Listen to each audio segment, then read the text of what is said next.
Bienvenidos y bienvenidas a 9 de cada 10. ¿Por qué los desastres prefieren a Chile? Un podcast del Programa de Reducción de Riesgos y Desastres CITRID de la Universidad de Chile. Con Daniela Smentevich y Natalia Silva.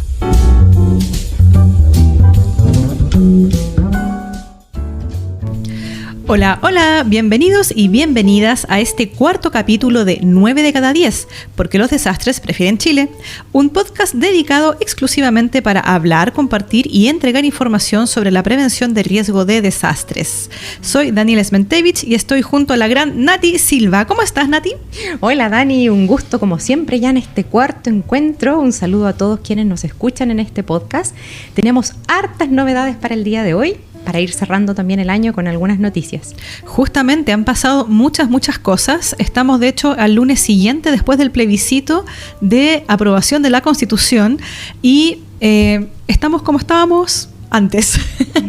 Mantenemos el mismo texto, lo cual significan hartas cosas en verdad que podemos conversar.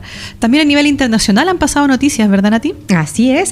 También hace un poquito menos de una semana también termina el encuentro de la COP, en donde también ahí hubo hartos representantes también de las comunidades universitarias y por supuesto también de la Universidad de Chile, así que ahí también costaron algunas negociaciones respecto ahí a los términos en reducción de gases de efecto invernadero. Así que han pasado hartas cosas y ya vamos a ir desarrollando también algunas noticias a nivel nacional.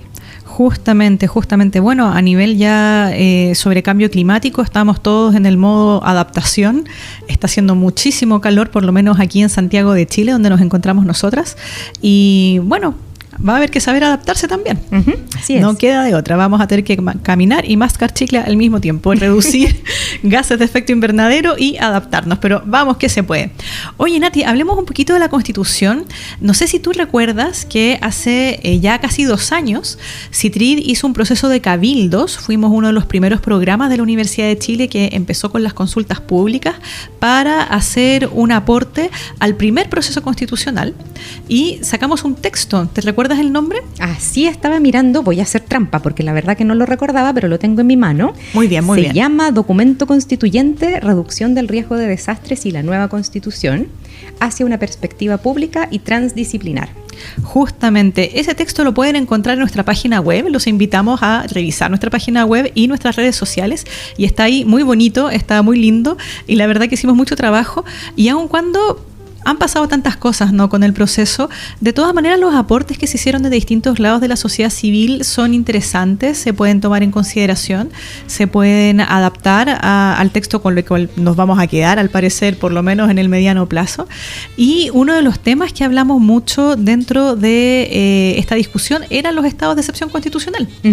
Así es, Dani. Sí, ahí tú tienes mucho que hablar. Por ahí también escribiste un artículo científico respecto también de este estado, ¿cierto? Acá no estamos haciendo autopublicidad, pero pueden ir a buscar el texto. Lo escribí con Francisco Soto y con la Fran, ¿verdad? De la Fran Riveros, que era en ese tiempo abogada de la antigua ONEMI. Así es. Sí, y en esta propuesta, en este texto que estábamos revisando de los cabildos de CITRID, hay en uno de los principios y en las propuestas concretas, efectivamente, se habla respecto de garantizar estos derechos a habitar en territorios seguros, ¿cierto? A generar o a propiciar ciertas medidas de prevención, protección, rehabilitación y otros aspectos más. Y el punto 3 justamente hace mención a lo que vamos a conversar ahora, que es reformar mecanismos de estado de excepción constitucional, tanto estados de sitio, estados de emergencia y los estados de catástrofe. Justamente, porque el tema salió dentro de los cabildos. Nosotros hicimos 2 o 3 cabildos en ese momento. Las actas están también en la página web disponibles para quien quiera buscarlas.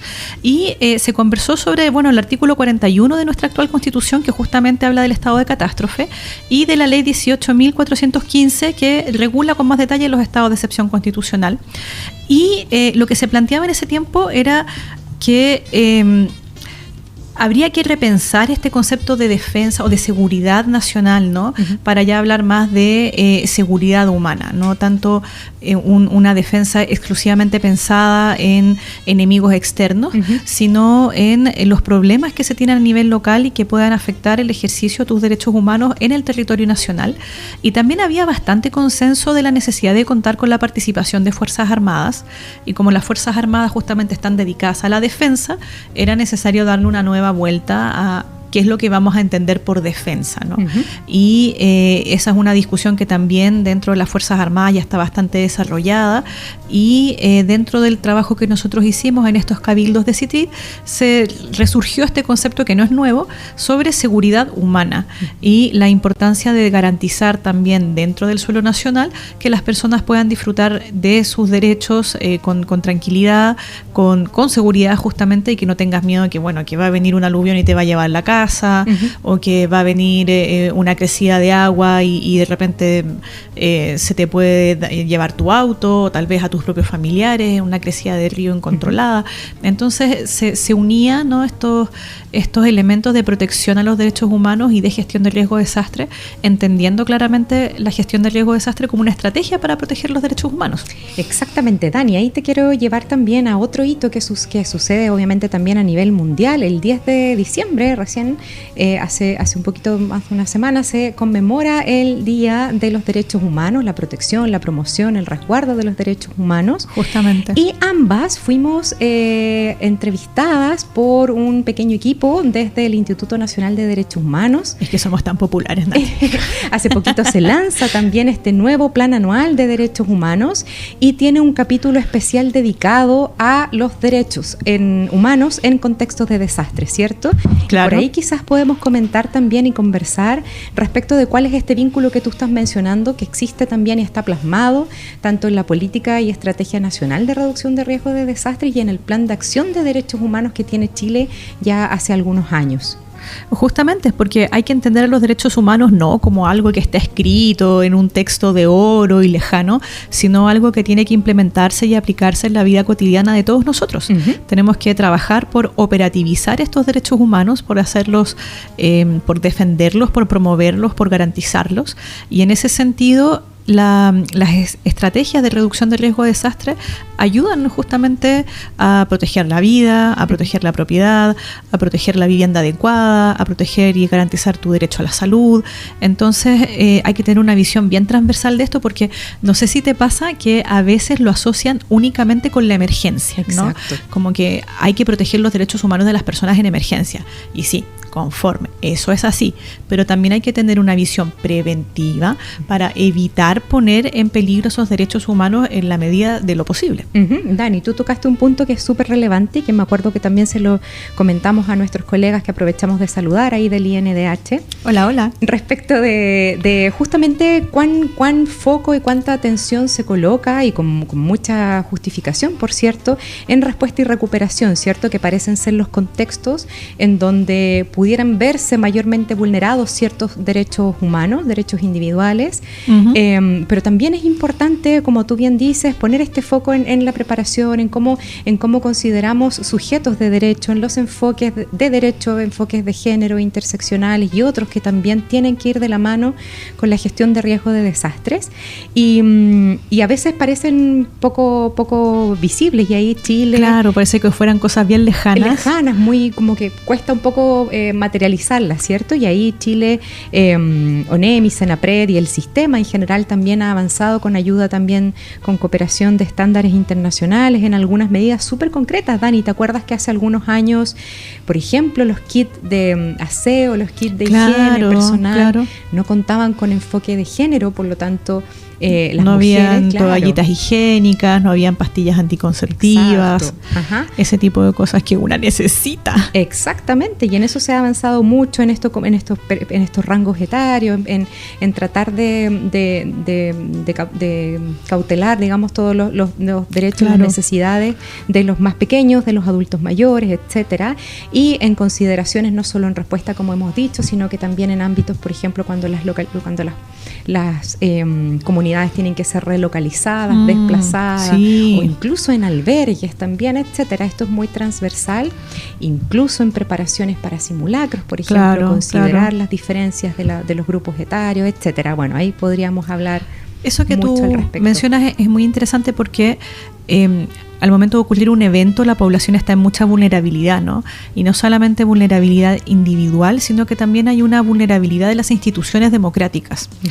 De hecho, hay muchos estudios. ¿Tú recuerdas que una vez fuimos juntas al lanzamiento de este libro sobre periodismo y desastres? Sí. Cómo los desastres son utilizados políticamente para implementar reformas que tal vez estaban discutiendo, porque hay una reacción muy natural de alinearse con el líder de turno y se aprovechan de llevar a cabo distintas medidas.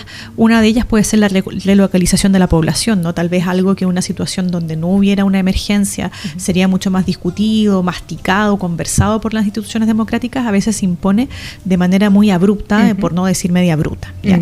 Por eso también, cuando hablamos de protección de los derechos humanos, también hay que pensar que las estrategias de reducción de riesgo de desastre son también una manera de proteger nuestras estructuras democráticas. Entre más procesado tú tengas un riesgo, entre más escenarios tengas visualizados, entre más protocolos preventivos tengas, más van a haber lineamientos para actuar ante una situación entre comillas de emergencia, porque la vas a haber anticipado. Por lo tanto, los poderes públicos van a estar hasta cierto punto controlados, ¿no? No va a pasar esto que se va a ir improvisando sobre la marcha y a veces se van a pasar a llevar estructuras o lineamientos por la urgencia, ¿no? Que fue un poco lo que pasó también con el COVID. ¿Te acuerdas este tema? Pero bueno, acá en Derecho, yo soy abogada, como algunos de ustedes saben, en mi área de disciplina se discutió muchísimo la constitucionalidad de todas estas medidas, hasta qué punto pasábamos a llevar derechos, ¿no? Pero también los que trabajábamos en este tema sabíamos que entre más protocolos tú tengas, más escenarios tú tengas, más puedes anticiparte y por lo tanto menos son los espacios de discrecionalidad. Tal cual. Entonces se pueden entender como por esas dos patitas, ¿no? Por un lado, una protección de los derechos individuales, pero también por otro lado una estrategia que fortalece a las estructuras democráticas en estados de emergencia, ¿no? Para que no tengamos que tener en el fondo estas situaciones en donde alguien abiertamente se aproveche. Para aquellos que les interese, hay un texto muy interesante de hecho de Ricardo Lagos, del expresidente y académico emérito acá de la universidad, en los anales de la Universidad de Chile después del 2010, después del terremoto. Buenísimo. Sí, ahí se los dejamos, los datos, es un buen texto. Dani, para conectar también con eso y también con lo que hemos venido hablando en los podcasts anteriores respecto de la ley, ¿cierto? No olvidar nuestra ley que ya está un año... Nuestra ley nueva, nuestro chiche. Medio, claro, nuestro chiche. Ya de este tiene un agosto. añito, bebé. No, tiene más. Tiene más. Camina ya. Y efectivamente, bueno, en esta ley hay un artículo específico también que por ahí, para conectar también con lo que estamos conversando, que tiene relación con algo que se denomina el perímetro de seguridad, ¿cierto? Y este perímetro de seguridad, por ahí yo recuerdo también cuando incluso se discutían los procedimientos, los instructivos y los reglamentos respectivos, el perímetro era una herramienta que de alguna manera se había empezado a utilizar mucho antes de la ley, sobre todo también haciendo memoria en perímetros de exclusión, por ejemplo, cuando habían procesos eruptivos asociados a eventos volcánicos, ¿cierto? Pero ahora esta ley viene a reconocer esta figura ahí en un artículo específico para el perímetro de seguridad, y tiene mucha fuerza, ¿cierto?, en términos de poder restringir el acceso y la circulación de cierta población o ciertas comunidades, en el caso de que se amerite justamente con lo que estábamos conversando, con el objetivo de velar por la seguridad de la población y cuando hay algún peligro inminente de que se pueda desarrollar alguna emergencia, ¿cierto? Esto tiene que estar con algún informe técnico fundado y con una resolución que sale desde las delegaciones regionales. Por lo tanto, justamente, es uno de los instrumentos quizás que trae esta ley que más fuerza y que más cuidado de no abusar, obviamente, en las autoridades de esta herramienta, que pudiera ser la más complicada, entre comillas, en términos de la restricción de derechos y de libertades. Justamente porque en este perímetro de seguridad lo que se está haciendo es limitar el derecho a la libre circulación. Uh-huh. Y puede ser que una persona que tenga su propiedad, su casa, dentro del perímetro de seguridad, se vea imposibilitado para poder ingresar. Uh-huh. Entonces, claramente es una vulneración o una limitación más que vulneración, ¿no? Porque se hace a través de un procedimiento, un protocolo.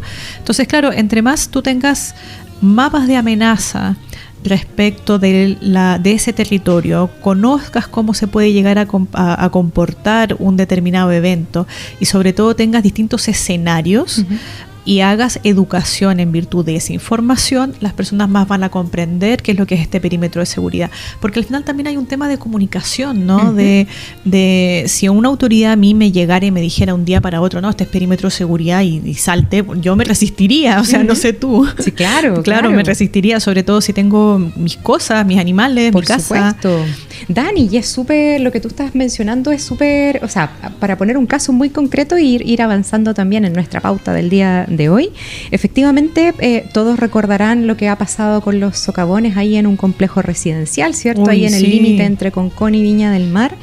Y justamente estos edificios, Miramar, Santorini, Kandinsky, cuentan con un perímetro de seguridad establecido ya hace algunos meses. ¿Y qué pasó, Dani?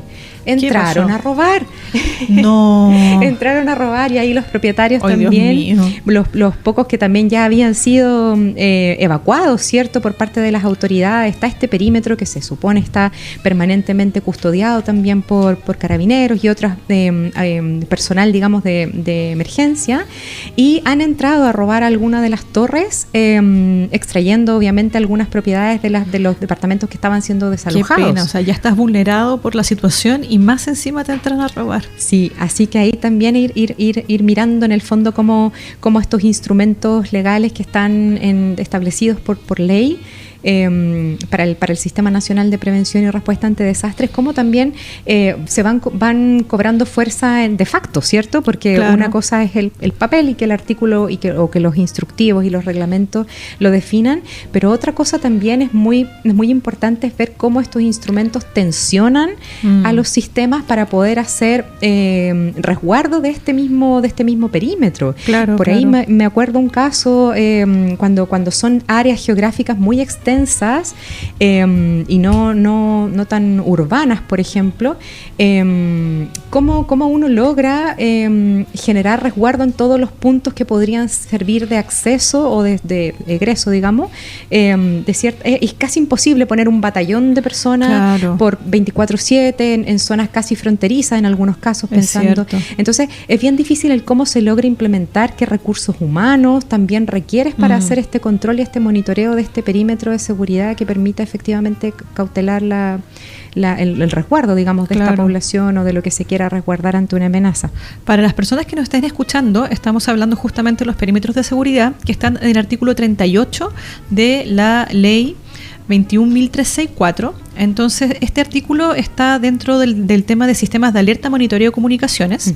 Del artículo 38, letra D, lo voy a leer para que tengamos como un pequeño contexto. Dice que el presidente del comité regional del COGRIT regional podrá establecer por resolución, según corresponda, un perímetro de seguridad indicando la evacuación de la población y su restricción de ingreso al lugar en que, según un informe fundado del servicio, existe una grave y actual amenaza a la vida o integridad física de las personas, y solo mientras se mantengan estas condiciones.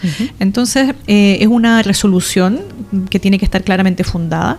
Y claro, lo que tú estabas conversando, poniendo sobre la mesa, Nati, es muy importante porque también las personas que van a resguardar este perímetro se están poniendo en riesgo ellos también.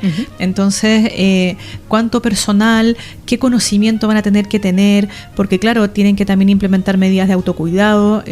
me imagino en la práctica van a poner a carabineros ahí. Carabineros tiene los espacios para enseñarle a sus efectivos cómo reaccionar ante un socavón, entender cómo es la sostenibilidad de ese suelo en el fondo. Hay un montón de temas que va a ser necesario empezar a hacer educación y claro, también ver si se tienen los recursos. Por eso yo vuelvo al tema de los mapas de amenaza, ¿no? Que permiten saber al resto de las instituciones que están involucradas en esta complejísima gobernanza de riesgo que se va a necesitar.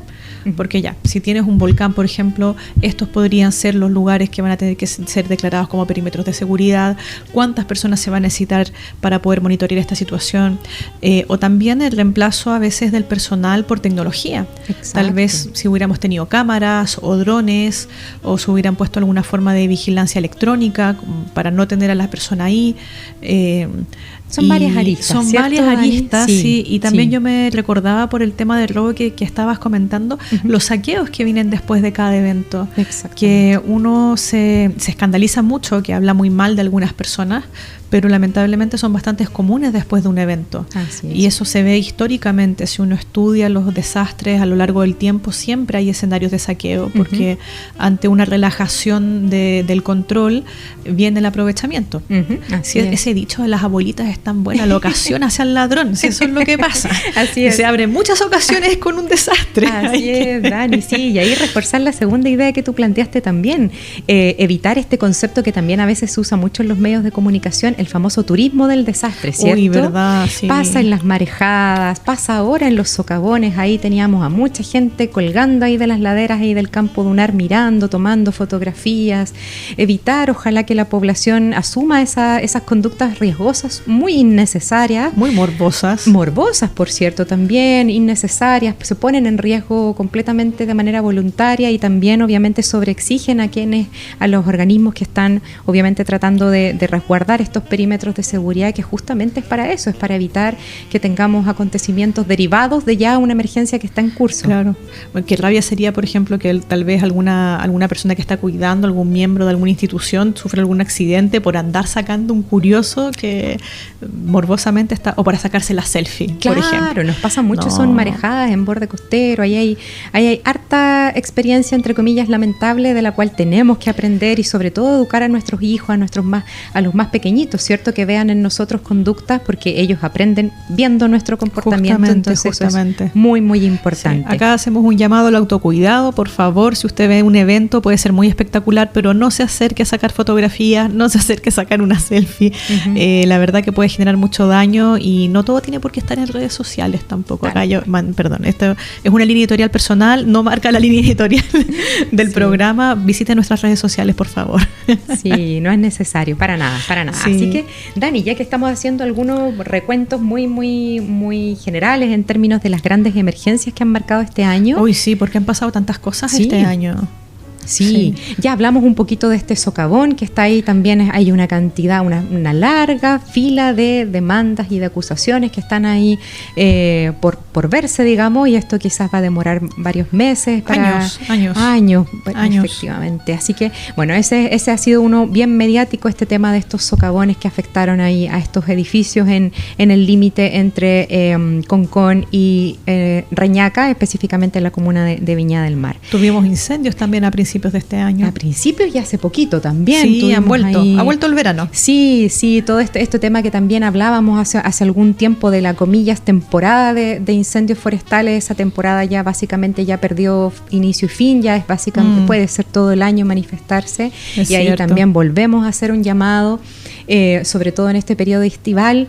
Está comprobadísimo ahí la CONAF y no solo en Chile, sino que a nivel internacional los orígenes de los incendios forestales en la gran mayoría son por causa humana, así que también hacemos un llamado también a evitar conductas que puedan ser irresponsables y que puedan generar focos de incendio, y que con calor y con viento sabemos que se propaga rápidamente. El triángulo de fuego, justamente, es que tal vez nos cuesta a nosotros ya aceptar que todo nuestro alrededor está tan seco que cualquier cosa genera una chispa y genera mucho daño. Tal cual. Y bueno, y qué decir también de algunos eventos que que también para muchos de nosotros también nos afectó harto, nos conmovió harto también ahí el primer evento en junio y el segundo en agosto, ¿cierto? Chile Centro-Sur, principalmente Licantén, que se volvió un poco emblemático en estos eventos hidrometeorológicos, prácticamente toda la ciudad inundada con infraestructura crítica también. El hospital de Licantén salió en muchísimos reportajes, la verdad muy muy lamentable la falta de planificación territorial para ese tipo de infraestructura. Sí, lo recuerdo perfectamente. Sí, fue muy lamentable, así que sí, también un llamado ahí de mucha fortaleza para nuestros compatriotas que están sufriendo, y que la reposición, obviamente, ojalá los planes de recuperación sean buenos esta vez, que consideren obviamente estos factores subyacentes, esta planificación territorial, claro, y que ojalá podamos ir haciendo algo ya más estructural, en el sentido de no reproducir estos riesgos que sabemos que todos los años estas proyecciones, estos escenarios en términos de este tipo de precipitaciones va a ser, ese es el nuevo escenario. Entonces ahí tenemos que como sistemas todos ser una mirada más prospectiva, ya más con mayor ciencia, mayor investigación. Claro. Y es bien triste, Dani, yo estuve revisando alguna información y era toda la descripción de la afectación que sucedió, digamos, en estos eventos de ahora de agosto, julio y agosto, eran iguales a los retratados en el 2018.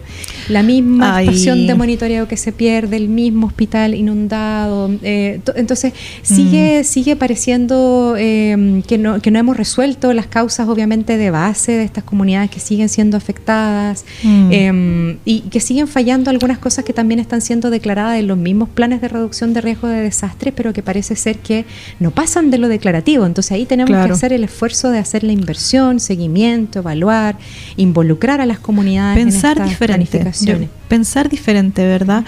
También tal vez desde el 2018 ahora han cambiado las autoridades, y en ese sentido es una lástima que haya conocimiento que se adquiere por la práctica, los servicios que después se pierden. Exacto. Al cambiar las jefaturas, al cambiar los funcionarios a cargo.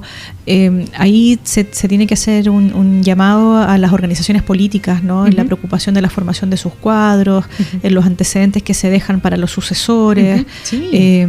También ahora se estaba hablando mucho de grandes consensos nacionales después de lo que ha pasado con nuestros intentos constitucionales, la necesidad de que nos pongamos de acuerdo.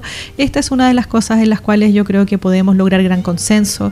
O sea, es revisar bien los mapas para buscar un buen lugar para el hospital de Licantén. Realmente yo estoy segura que en los municipios y en los ministerios hay funcionarios muy competentes que conocen muy bien su trabajo, que saben dónde tienen que hacerse esas cosas.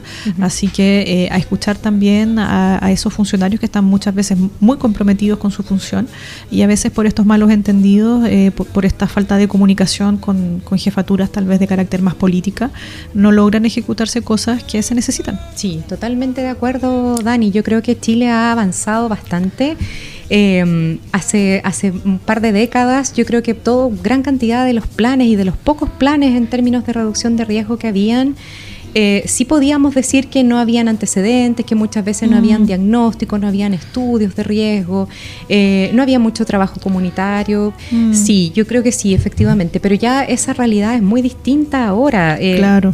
Casi gran parte de nuestro territorio nacional cuenta con estudios en distintos niveles de profundidad, de escala. Hay más universidades regionales también. Tal cual, hay más conocimiento también, hay más trabajo también de distintas organizaciones, tanto públicas como privadas, que trabajan con las comunidades en términos también de percepción, de riesgo, etcétera. Por lo tanto, creo que también como Chile ya debemos empezar a elevar nuestro estándar.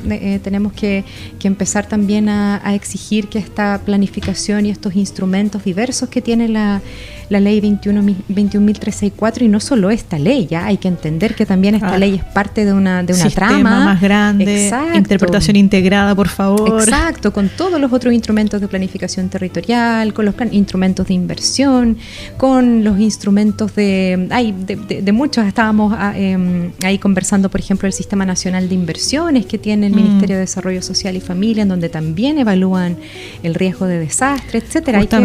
Hay que mirar esto de manera muy integrada, obviamente, y volvamos al punto inicial también.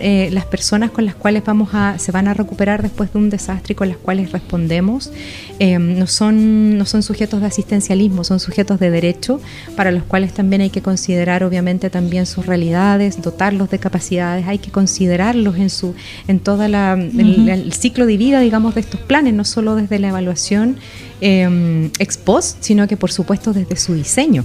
Justamente es un desafío importante, pero yo estoy convencida de que tenemos todas las herramientas para poder superarlo. Así que sí, yo estoy completamente de acuerdo contigo, Nati. Se puede perfectamente hacer y hay que hacerlo. Al final del día hay que hacerlo. Chile merece un estándar de excelencia en términos de reducción de riesgo, dado nuestro contexto y dado todo el aprendizaje que tenemos, ¿cierto? Sí, y todos podemos aportar desde nuestras distintas áreas. Aquí nadie sobra, todo apoya, el que estudiemos estos temas, el que hagamos clases, es que al momento de tomar una decisión lo tengamos en consideración. Todos podemos hacer un aporte. Exactamente. Y así terminamos el 2024, o sea, el 2023, el 2023, dando estos buenos deseos y vamos que se puede. Estamos todos cansados claramente, pero es cosa de retomar energías en las vacaciones y después volver a ponerle el hombro a la reducción del riesgo de desastre.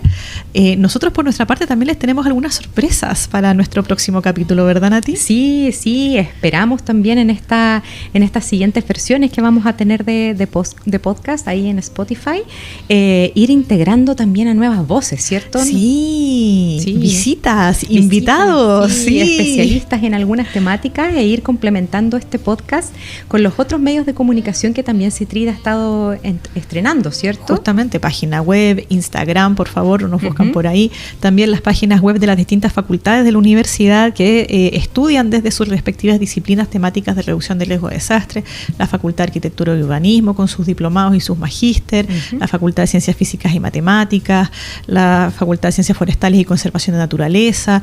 Nosotros aquí en Derecho también tenemos un curso al respecto. O sea, toda la universidad está bastante movilizada y en ese sentido estamos muy contentas de justamente poder traer invitados tanto de la universidad como de fuera de la universidad. Estamos también muy agradecidas de la buena recepción que ha tenido este pequeño espacio que hemos construido con Nati y con Pablo Soto, nuestro periodista, productor de acá del podcast también. Así que vamos a tener un 2024 con cositas. Se vienen cositas. Así es, Dani. Entonces me paso también a despedir. Un placer compartir este espacio, compartir también algunas cosas de las cuales también hemos sido partícipes con Daniela, cada una desde sus veredas. Y justamente, bueno, para cerrar desde mi lado, este podcast busca poder compartir información para que todos también vayamos contribuyendo y tengamos conocimiento de lo que está pasando, para que también podamos exigir ciertas mejoras que también todos desde como sistemas, como actores del Sistema Nacional de Prevención y Respuesta ante Desastres podemos ir colaborando en esta institucionalidad que se está afianzando, ¿cierto? Sí. Es nuevita en términos legales. Sí, se está afianzando y la estamos afianzando, porque estoy segura que todas las personas que escuchan nuestro podcast están en el mismo camino que nosotras. Así que contamos con todas y todos para ir haciendo nuestro país más resiliente para este 2024. Y ya con esto vamos llegando al final de este cuarto capítulo. Hoy hemos hablado muchas cosas, hemos hablado de la Constitución, del enfoque de derechos humanos en la reducción del riesgo de desastre, hemos hecho un pequeño recuento de las emergencias del año y bueno, les mandamos a todos un gran abrazo y los esperamos para nuestro próximo capítulo. Muchas gracias, Nati, que tengas una excelente Navidad y un precioso año nuevo. Igual para ti, Dani, y para todos quienes nos escuchan. Que estén muy bien. Chao. Chau. 9 de cada 10. ¿Por qué los desastres prefieren a Chile? Un podcast del Programa de Reducción de Riesgos y Desastres CITRID de la Universidad de Chile.